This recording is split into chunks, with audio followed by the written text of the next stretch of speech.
finding a porno in her head. It's that kind of coming of age moments that shape you as a person. I don't really know if I can reminisce about much at 23 years old, but I like to reminisce about the 90s, the good old days.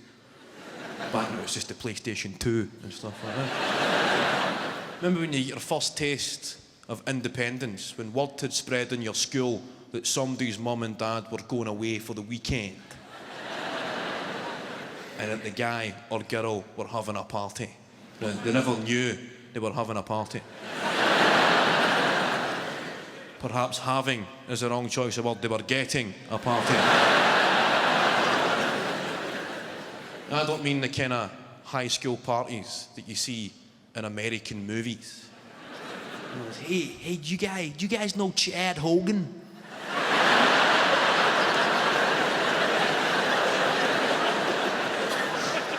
Yeah, of course, man. Everybody knows Chad Hogan, man.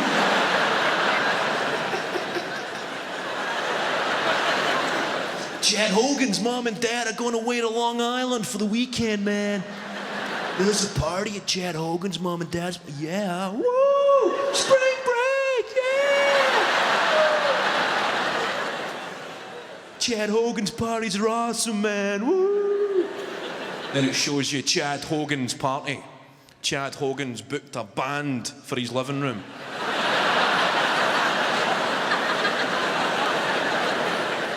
Great party, Chad, woo, yeah! Let's go get some dip and chip, woo!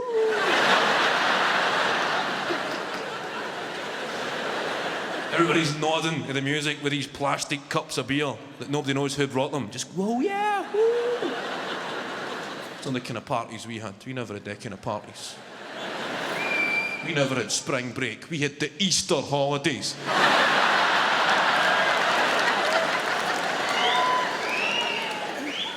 When I was growing up, it was called an empty. An empty.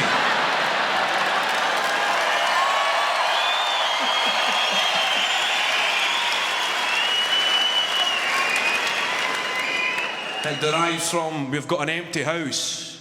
We've got an empty. The house is empty. It's an empty.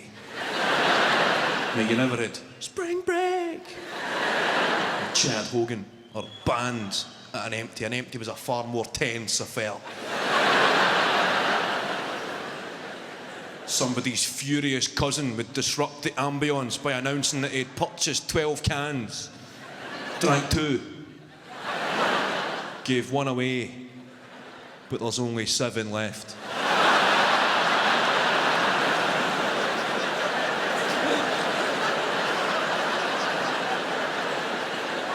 Turn that down. We've got a can fee. Fucking turn that down.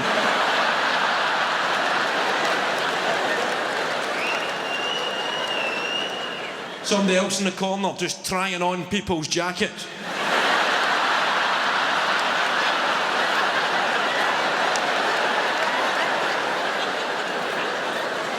Think this one suits me? Not even asking, does it fit me? Does it suit me? And the guy's a petty criminal, but you need to look your best, don't you? The same guy that's leaving the house at the end of the night holding a microwave. I think you'll find I brought this with me.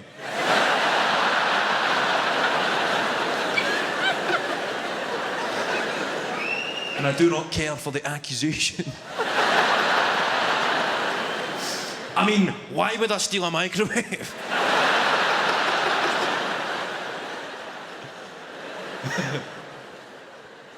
A 35-year-old guy that nobody knew in the corner, smoking dope and blowing into a Labrador's face.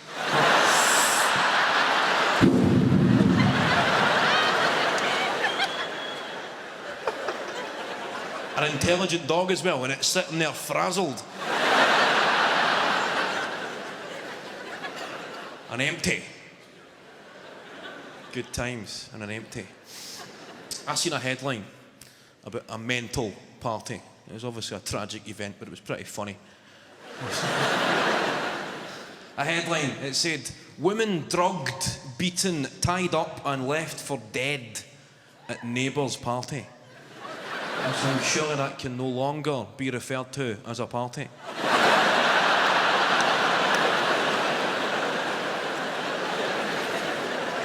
I have been in attendance at some pretty wild gaffes.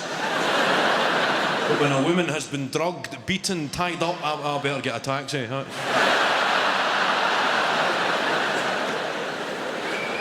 That's the cutest stop dishing at nibbles.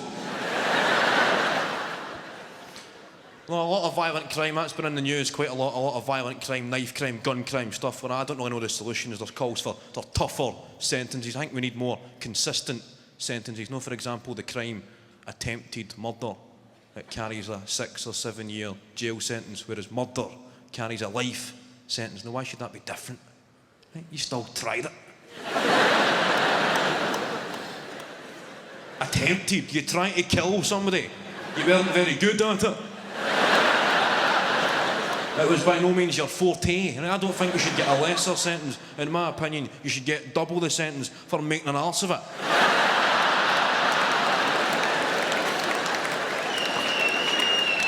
When you get police officers to travel around schools to give talks to kids about knife crime, at the end of the talks they give the kid a sticker that says Dennis the Menace or something like that. Dennis the Menace says no to knives.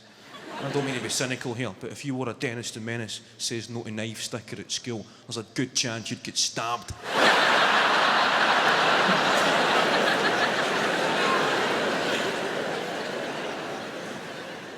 I think a start would be to close the shops that sell violent weapons. Now you get these sports shops that sell crossbows to alcoholics, not these places. And sports shops that sell 3,000 baseball bats every year but have never sold a baseball.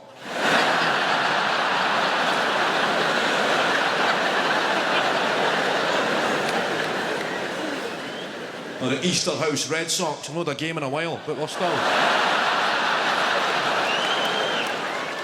selling them equipment. They must have a pretty hectic pre-season schedule booked. I was in one of these places doing a bit of research, and the only security measure if you want to buy something that could be construed as a violent weapon is you need to fill in a form leaving your name and address, so if anything happens you can be easily traced for questioning. Now that's the theory. But what's self-respecting nutcase?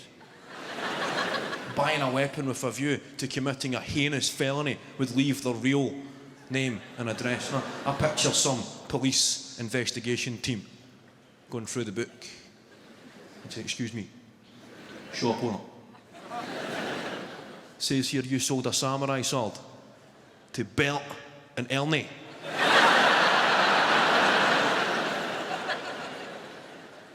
From 24 Sesame Street.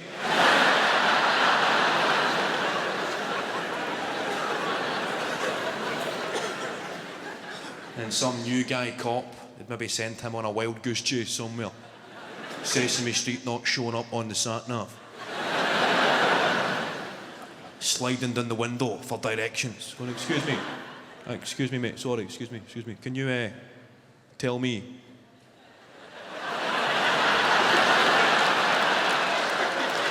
how to get to Sesame? That's a fucking wind-up, isn't it?